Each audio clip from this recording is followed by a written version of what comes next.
The member from Northumberland-Quinte West.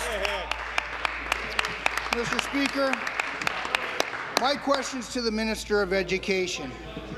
As a former educator myself, I've long believed that a teacher's role is to teach the curriculum that is outlined by the Government of Ontario in a manner that allows students, particularly young students, to develop and foster skill sets such as critical thinking, so when they leave their formal education and enter the workplace, they can be prepared to make sound individual choices based on those skills. A teacher's role is not to brainwash children to further political causes under the guise of an alternative education model. Minister, what are you doing to ensure that children as young as 8 are not exposed to the abusive authority demonstrated by this group of teachers at the Grove Alternative? Thank you. Minister of Education. Thank you very much, Speaker. And Ontario Liberals have invested in schools to give our children the education that they need to be tomorrow's leaders. And we know that every kid deserves a world-class education, Speaker, and that's why we have worked so hard over the past 9 years to rebuild public confidence in our schools, to bring peace and stability into our classrooms, to get our class sizes down, to get our test scores up and our graduation rates up, Speaker.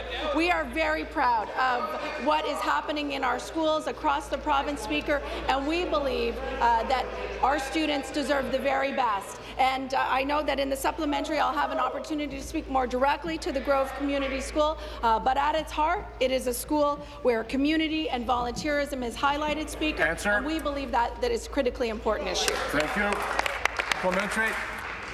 Where's the logic? I'm proud to say, Mr. Speaker, that over the 13 years that I was a high school teacher, I did not once impress upon my students my political, personal, or professional opinions or views.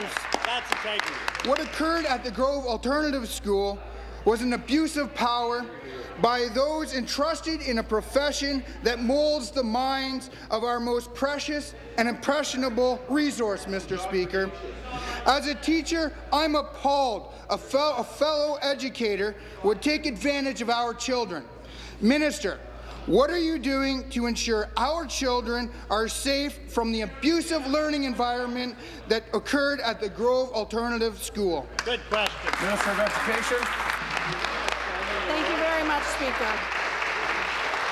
Seated, please. Be seated, please.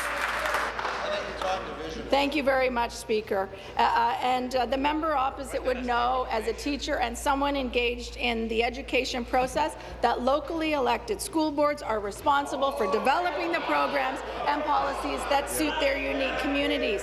The Ministry of Education works with those school boards to make sure that specialized schools meet our curriculum requirements and our high standards of achievement. So we need to support boards if parents and trustees and others have concerns about what is happening at the Grove Community School.